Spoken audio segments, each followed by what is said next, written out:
I've noticed ever since this, I've noticed it before, but even more now with this Buju Banton's conversation. There is a high level of xenophobia when it comes down to Africans. Yeah. I think straight up, Africans do not like each other. I realize that we as Africans, we do not like each other. We are very, very divided. We're divided with religion. We're divided with wealth. We're divided with beliefs. We're very, very divided. And divided in a way where it is not healthy. You understand? It is very, very unhealthy. If you look at what is happening, what people are saying, even with this Buju Banton's conversation about Afro music, and I've been reading some of the comments, and I do check in sometime and reply to some people. But I realize that there is a level of hatred coming from some people towards Africans who are still living in Africa.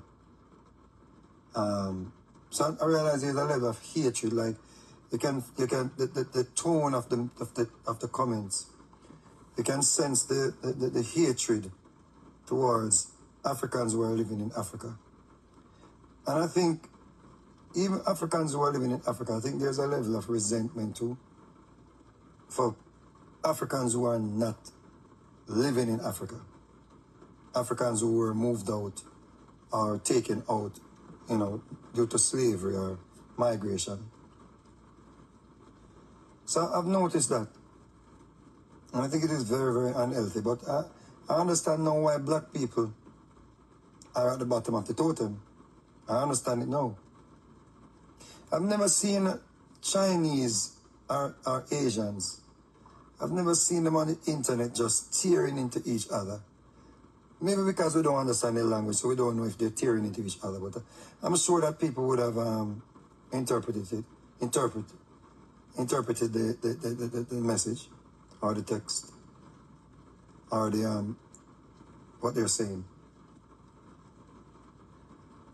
But it's just black people, just like we're just so vile against each other, like so vicious. Like even with this music, Afro music, people talking about Afro music and the way it's not preaching peace.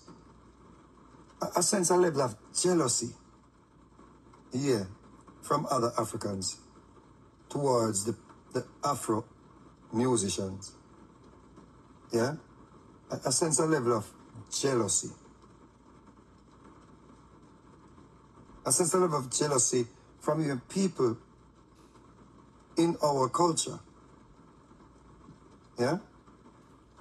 Because when I look at it, Afro music, Afrobeats, has been very successful.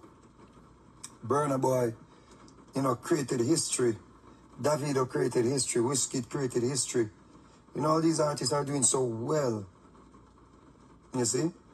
And, let me take Buju out of it, because he said what he said, but the amount of people, even Africans, the amount of people who I see now commenting on it, and the way they are commenting is like there's a level of jealousy and hatred, that is directed at these successful artists. Like, oh, you're not singing uplifting music. You're not singing about poverty. You're not singing about how to free Africa. You see? It's as if people would have rather for artists to just get up every day and sing about poverty, freedom, all of these things, and make no money, make no life for themselves in terms of wealth. Yeah? Do not get to take care of their families, stuff like that. Because when you look at what Afro music is doing and how these artists are able to take back the resources to their country, no one investigates if Davido is building a hospital, or if Wizkid is building a hospital, or if Burna Boy is donating to charity. No one is investigating that. No one is, and I'm not saying they are. I'm just saying, you know, we're not investigating to find out what are these artists doing with the money when they get the money. You know, we know they buy nice things, but of course you work hard. You want to buy nice things. But are we investigating? Are we checking if these artists are actually giving back to, you know, their fellow countrymen and women? You see what I say? I think music is not just one-dimensional. I think when you listen to Afrobeats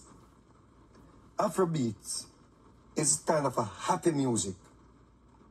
And it is very unfair for people to be saying, oh, the Afro artist is not singing any, you know, roots and culture. Reggae is roots and culture. And the reason why reggae became like this message music, and many of you may not know this, is that the songs that are in the minor keys, they're more emotional. If you listen to Bob Marley songs, the emotional ones, the one that connects with your spirit, with your soul, they're in the minor key. When I say minor, the minor key, right? The major keys are more happy keys. Yeah? So, and reggae is more slow down, it's like a slow version of, you know, keys. Or slow, you know, slow pace music where you just want to, like, you know, meditate. And these artists, when they smoke some weed, and, you know, weed makes it passive, makes it more peaceful, makes it more calm. They get to sing from a different space, or a different vibration, or a different frequency. So you cannot compare Afrobeats with reggae. You see? Because I'm sure Burna Boy and Davido and all of them, they do have to smoke a spliff to get into a meditative mindset, right? You know, I'm sure, you know, maybe them just going to the studio and they be happy and they just sing happy music, you know? But when you check about reggae, it's like you can see Bob Marley smoking weed and Dennis Brown and, you know, Rasta man, it's like a whole different vibe. So it's very unfair to compare Afro beats with reggae. Very unfair. But people are doing it. And they are doing it from a place of, you know, hatred. Some people. Where it's like, okay, this is our opportunity to dog, to hit out, to demonize our fellow African brothers who are doing well. But before Afrobeat was doing what it is doing now, people used to glorify dancehall and what dancehall was doing. People were celebrating dancehall. People celebrated Shabba ranking. Big dirty stinking Shabba. Slackness. People loved it. There's almost a girl's graduation, love punani bad. People loved it. People celebrated dancehall. Africans celebrated dancehall. And what I think, this is something very interesting, I wanted to pay attention to it. Before Afrobeats, a lot of dancehall artists, yeah, were going to Africa. And they were charging crazy money to go to Africa. And in some cases, the promoters had to pay 100% before they leave Jamaica. Now that has changed, and that resources for a lot of artists has dried up. So I think there's some jealousy when it comes down to, you know, some artists and some people who are no longer, you know, able to go to Africa because people have their own music now. Big up. Reggae